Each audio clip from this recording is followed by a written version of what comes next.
રાજકોટથી એક મહત્વપૂર્ણ ખબર આવી રહી છે। રાજકોટમાં જાહેરમાં પાર્ટીને રોકવા જતા ઘર્ષણ થયું। જાહેરમાં જન્મદિવસની ઉજવણી કરતા હતા યુવકો। પોલીસે જાહેરમાં ઉજવણી કરતા અટકાવતા ઘર્ષણ થયું। કેટલાક યુવકો નશાની હાલતમાં હોવાનો આરોપ છે। માલવીયાનગર પોલીસે 9 સામે ફરિયાદ નોંધી છે। મારામારી અને ટોળાનો પોલીસ પર હુમલાનો જે કલમ છે એ હેઠળ ગુનો નોંધાયો છે। રાજકોટના સ્વામિનારાયણ ચોક પર આ બનાવ બન્યો। પોલીસે વિશાલ જોશી, નયનાબેન જોશી, મિતાલીબેન જોશી, દર્શના નિલેશ ભટ્ટ, કિરીટ ઉર્ફે કીરો પીઠડિયા, વિનય ભટ્ટ, ગોપાલ બોડિયા, પ્રતીક માલમ નામના લોકો સામે ફરિયાદ નોંધી છે।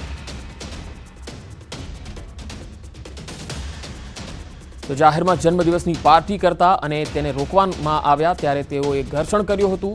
9 સામે ફરિયાદ થઈ છે। પોલીસ સાથે યુવકોએ ઘર્ષણ કર્યું હતું। કેટલાક યુવકો નશાની હાલતમાં હોવાનો પણ આક્ષેપ થયો છે। જોકે આ સમગ્ર મામલે હાલ માલવીયાનગર પોલીસે 9 સામે ફરિયાદ નોંધી આગળની કાર્યવાહી હાથ ધરી છે। રાજકોટમાં જાહેરમાં પાર્ટી કરતા હતા આ યુવકો। સ્વામિનારાયણ ચોક પાસેનો આ બનાવ છે। જન્મદિવસની ઉજવણી કરતા હતા યુવકો। પોલીસે જાહેરમાં ઉજવણી કરતા તેમને અટકાવ્યા તો ઘર્ષણ થયું। કેટલાક યુવકો નશાની હાલતમાં હોવાનો આરોપ છે। વધુ માહિતી સાથે સંવાદદાતા હાર્દિક જોડાયા છે રાજકોટથી। હાર્દિક, પોલીસ સાથે ઘર્ષણમાં ઉતરેલા યુવાનો પૈકી કેટલા યુવાનો નશાની હાલતમાં હતા?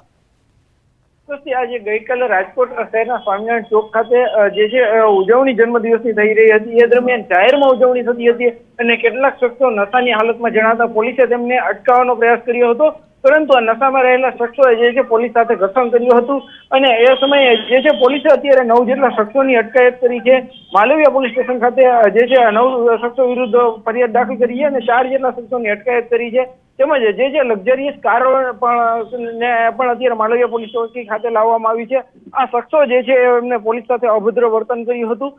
એ સમયે જે છે પોલીસ અને જે છે યુવાનો વચ્ચે ઘર્ષણ થયું હતું। ચોક્કસથી આજે જાહેરમાં જન્મદિવસ ઉજવણી થતી હતી અને જાહેરનામાનો ભંગ પણ થઈ રહ્યો હતો, એટલા માટે આજે છે પોલીસ દ્વારા કાર્યવાહી કરવામાં આવી હતી। પરંતુ આ સમયે કેટલાક નબીરાઓએ પોલીસ સામે જે છે જે આક્ષેપો કર્યા હતા અને ત્યારબાદ જે કેટલાક શખ્સો નશાની હાલતમાં હોવાનું પણ અત્યારે જણાવ્યું છે અને અત્યારે પોલીસે જે અન્ય ફરાર શખ્સો છે એમની પણ અત્યારે અટકાયત કરવા માટેની જે કામગીરી છે હાથ ધરવામાં આવી રહી છે। જી હાર્દિક, આભાર માહિતી આપવા માટે।